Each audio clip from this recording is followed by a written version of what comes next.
Batteries. Battery. So, can I just point out that you've got a cup of tea and I haven't? Would you like a cup of coffee? I'll get one later. Okay. Right, what was the question? The question was... How did we get here? How did we get here? How on earth are we producing our first feature film? Yes, that's a very good question. Well, it's been a long time coming and building up. So it's not an overnight thing. Can you call 20 years overnight? No. Can I ask how you got to the idea for Silver Screen Dreams, this feature film? Yeah, I mean, I'm always writing down silly ideas, and I think this was one of those out of the blue moments where, call it, a God moment or a too many cups of coffee moment, depending on your perspective. It was just one of those things where it just suddenly went, oh, I know, this character's going to start making films. It was just one of those things. I think I'd got the idea of the cafe and the main character and the fact that he was sort of stuck in a rut. Any similarities? No.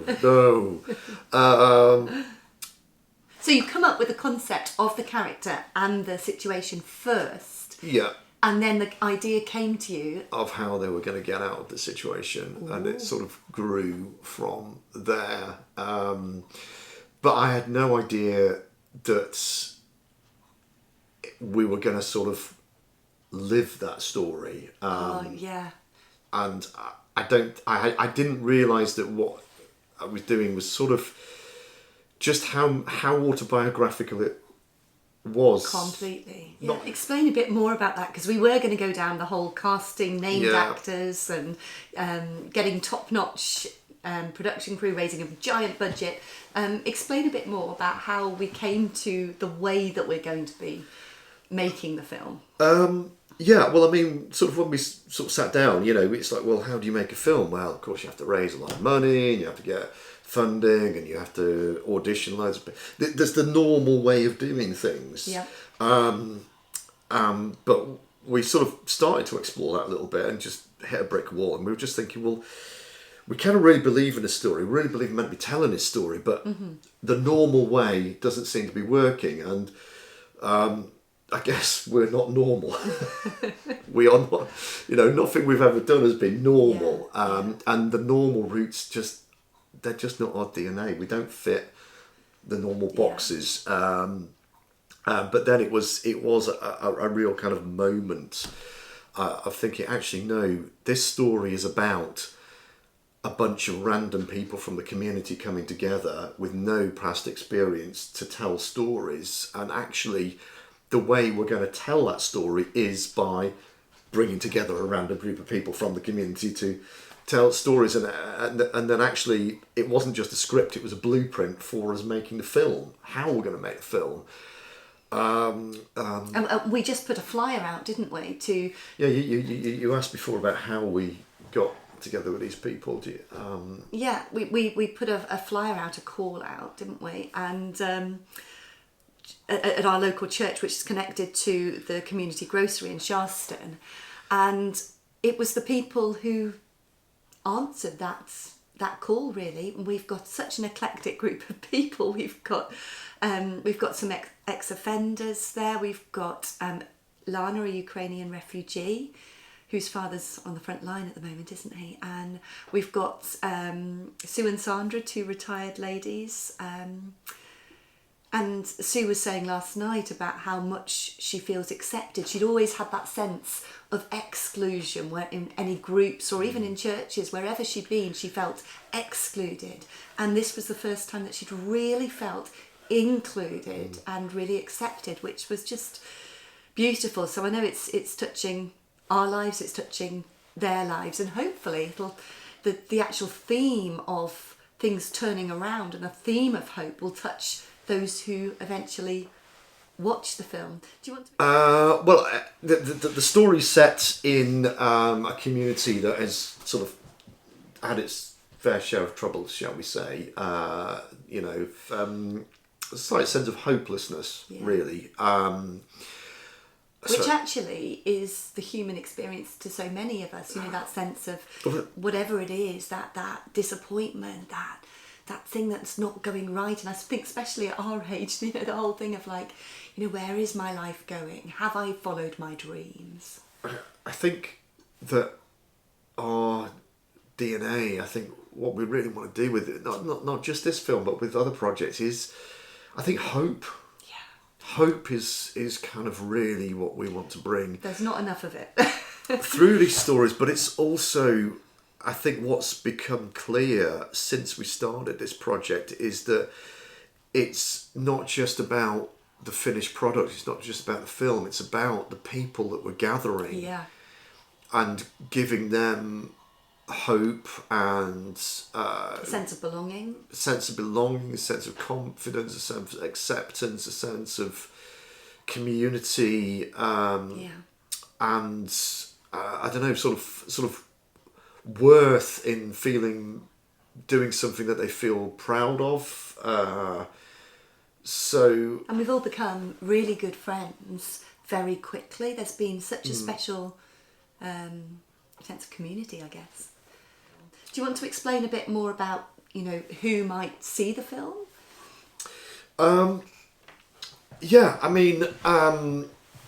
The sort of vision is that we'll probably do a big premiere at the Wythenshawe Forum and get everyone's friends and family and just really invite loads of people from the community along. The vision is to engage with as many people as possible, really. We've got a kind of core group of sort of 15, 20 people, because that's kind of a manageable number for a core group in the Thursday group. But we want to kind of bring loads of people in for extras. We want to engage with local businesses and things, and just sort of create a bit of a buzz about it. So it's a local project, but we also want to see it going beyond that as well. So we'll look for ways of distributing, making it available online, on Amazon Prime, or even who knows, even wider than that. We're exploring different options, and it's a story. We want it to be a story that sort of brings hope and fun and inspiration. Yeah, tell me a little bit about fun. Why do you? We had our first rehearsal last night. Read through the script. Why is there so much comedy in the script? I think I write things to make myself laugh and amuse me, and I think life's too serious. Yeah, there's enough seriousness, and I think we need to find some joy and laughter and find the comedy, and I do believe in finding light in dark places, the good things, finding those little moments of laughter. You can be in the most ridiculous and bad situations, and there can be just ludicrous moments that happen that make you laugh. Yes, life is full of light and shade.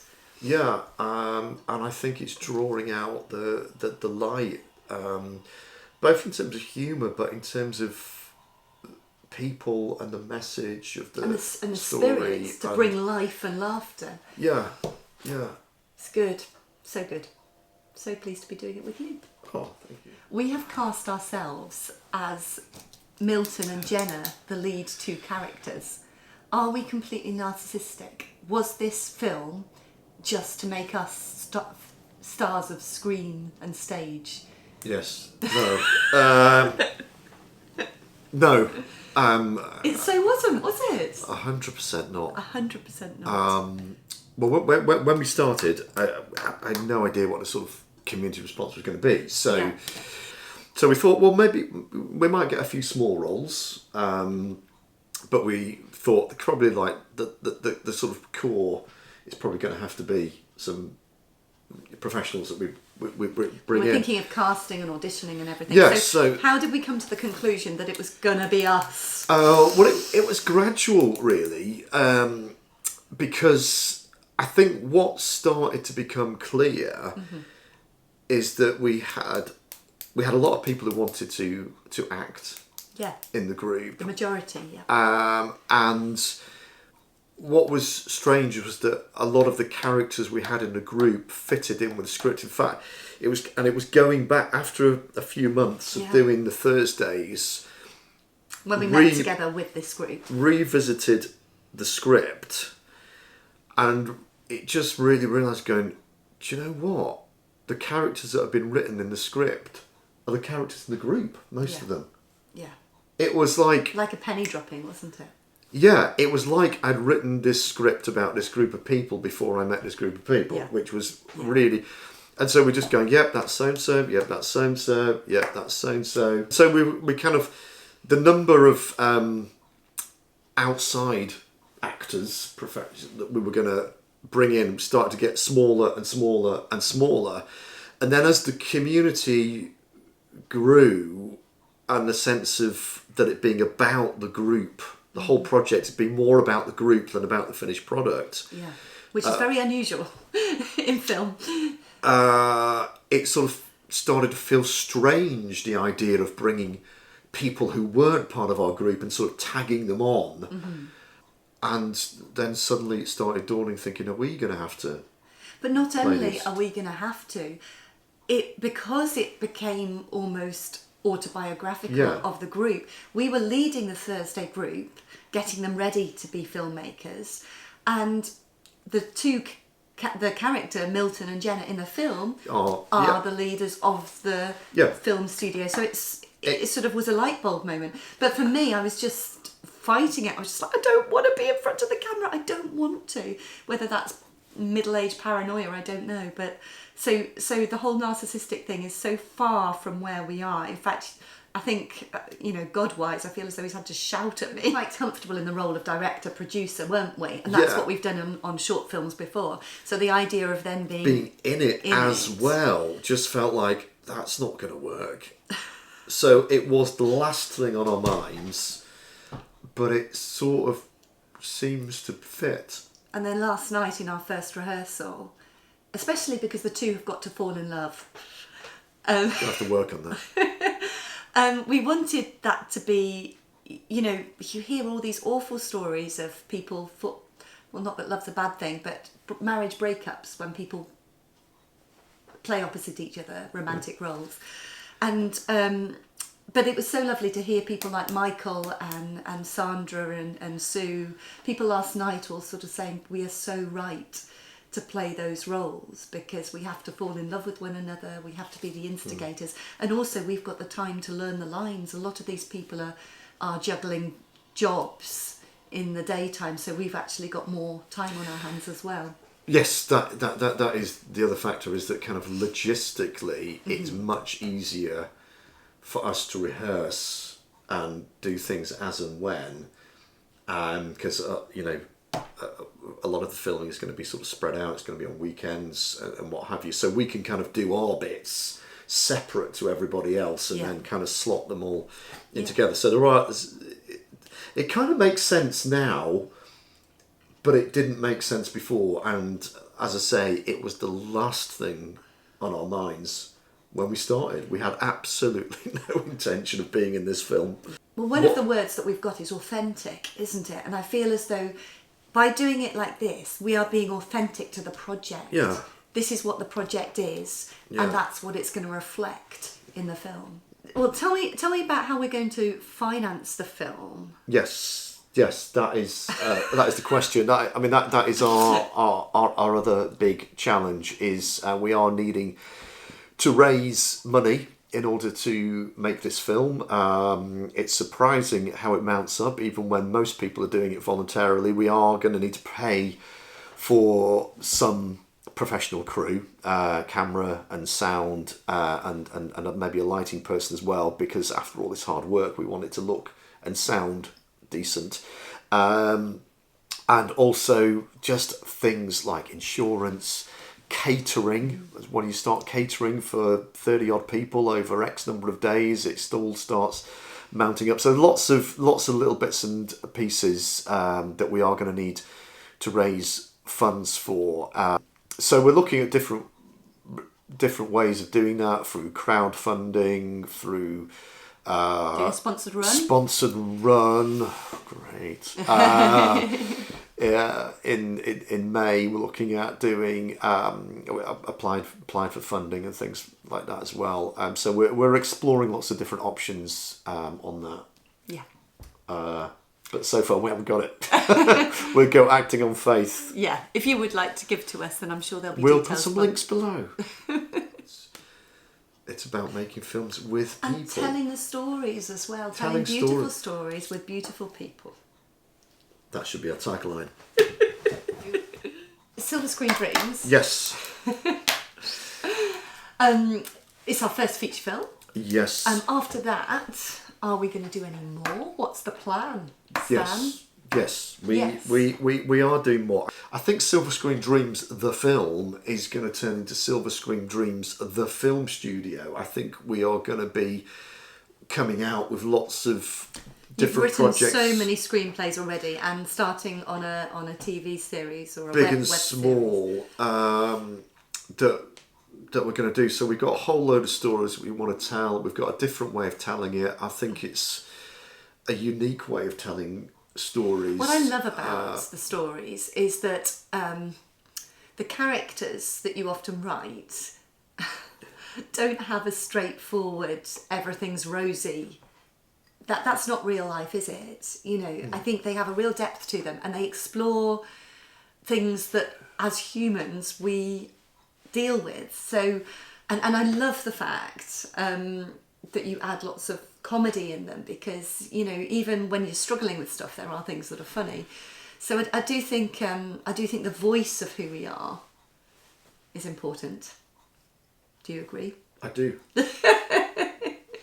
I do. You said comedy, and it made me think of something funny separate. Sorry, go on. No, I just think that the voice, we've got a unique way of telling stories, and God made us that way. Yes, we're funny and we don't fit into a box, but we do what we do in the way that we do it, and it's not normal, because we're not normal, but we're going to carry on doing it. Exciting times ahead. My challenging. coffee's gone cold.